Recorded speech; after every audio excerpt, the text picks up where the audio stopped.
there's only one तब्दीली जो आज चेंज थी and that was just Hasnain coming in.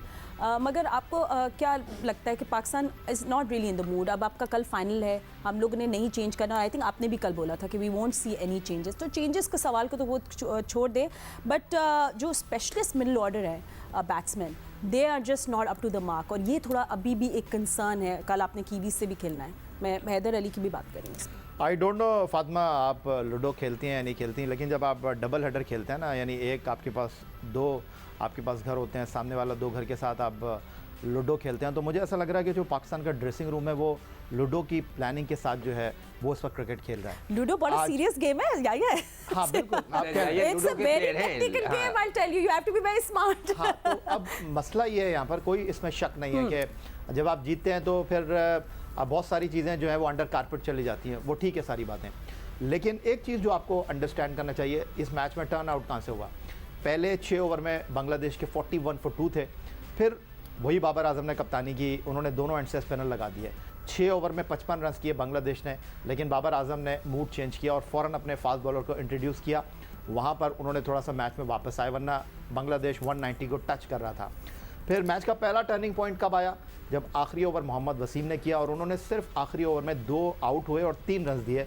तो इससे बेहतर ओवर हो नहीं सकता था, वरना 180 प्लस तो हो ही जाता बांग्लादेश का.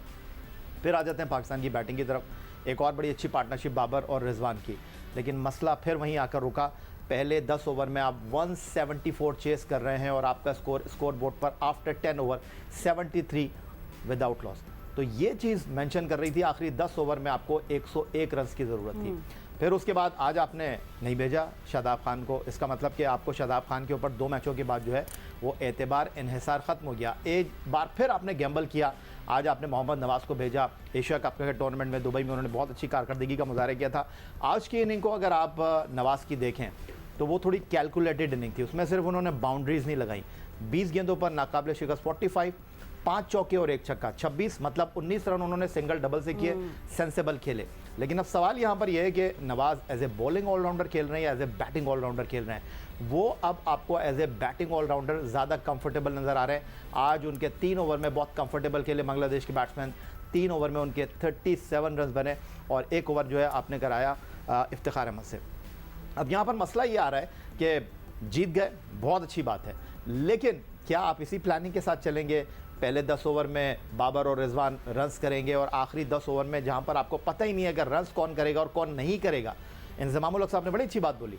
वो आपको याद होगा लास्ट मैच जो हम कीवीज़ के ख़िलाफ़ खेले थे और गालिबन वहाँ पर कोई छक्का नहीं मारा था आसिफ अली ने. उन्होंने कहा भाई हमें आसिफ अली की ऐसी बैटिंग नहीं चाहिए, राना बॉल नहीं चाहिए. आसिफ अली को हमने छक्के मारने के लिए टीम में रखा है.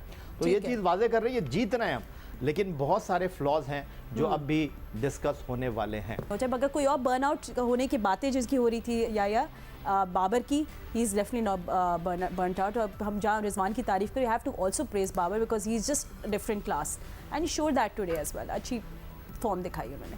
देखिए फातिमा, रन्स कर रहे हैं, बाबर भी रन्स कर रहे हैं, रिजवान भी रन्स कर रहे हैं, लेकिन फिर सवाल वहीं आके रुक जाता है कि व्हाट नेक्स्ट क्या है. और जिस तरह थोड़ी देर पहले मैं कह रहा था कि 174 आप चेस करने जा रहे हैं, पहले 10 ओवर में 73 रन 7 की औसत से और आखिरी 10 ओवर में आप 10 की एवरेज से रन्स आपको रिक्वायर्ड थे. वो सारी चीज़ें अपनी जगह है, लेकिन अब मेरा ख्याल है गियर चेंज करने की ज़रूरत नहीं है. आप जिस सोच के साथ खेल रहे हैं, जिस मनसूबाबंदी के साथ खेल रहे हैं, इसी तरह आप खेलते रहें, क्योंकि अब आपको जीत हासिल करनी है.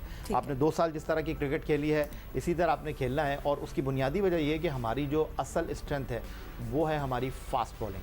और ऑस्ट्रेलिया की पिचेस के ऊपर डेफिनेटली फास्ट बॉलर का रोल होगा, ख़ासतौर पर इंडिया के साथ जो हमारा मैच है. इंडिया की बैटिंग वर्सेस पाकिस्तान की बॉलिंग, और जो पाकिस्तान के पास बॉलिंग है और वो इंडिया को डराने के लिए बहुत है. लेकिन हमारे पास शाहीन शाह अफरीदी आ रहे हैं, इससे बड़ी खबर हमारे लिए कोई नहीं है. तो अगर शाहीन शाह अफरीदी, हारिस रऊफ़, फिर हसनैन या वसीम में से कोई अपना जॉब डन करता है तो इतना आसान होगा नहीं भारत के लिए. भारत से जीत गए तो लास्ट 4 में जाना हमारे लिए आसान हो जाएगा. तो मेरा ख्याल है कि जिस इंटेंट के साथ आप खेल रहे हैं, खेलना चाहिए, इसी तरह खेलना चाहिए. लेकिन एक बाबर या रिजवान को एंकर का रोल प्ले करना चाहिए. जिस तरह आज रिजवान एंड में आउट हो गए, फिनिश दोनों में से किसी एक को करना चाहिए, क्योंकि जब दोनों विकेट पर मौजूद हैं तो दूसरे एंड से आप खिलाएं और आप अपने पावर हिटर्स को. अच्छा फातिमा, ऑस्ट्रेलिया में भी अब वो फास्ट बॉलिंग वाली पिचेस कम होती हैं. कल भी देखें ना, जो इंग्लैंड ऑस्ट्रेलिया का T20 हुआ, 178 रन बना दिए इंग्लैंड ने. तो वहाँ भी अब मेलबर्न में जो मैच होगा पाकिस्तान इंडिया का, वहाँ तो ड्रॉप इन पिच है। हाँ, उसकी एक वजह है भट्टी साहब, जो इंग्लैंड ने अटैक किया ऑस्ट्रेलिया के ऊपर, ऑस्ट्रेलिया अपना पेस अटैक नहीं खिला रहा, ना कमिंस खेल रहे हैं, ना हेजलवुड खेल रहे हैं, ना मिचेल स्टार्क खेल रहे That's हैं, true. वो अपनी सेकंड बॉलिंग स्ट्रेंथ को खिला रहे हैं इस सीरीज़ के अंदर।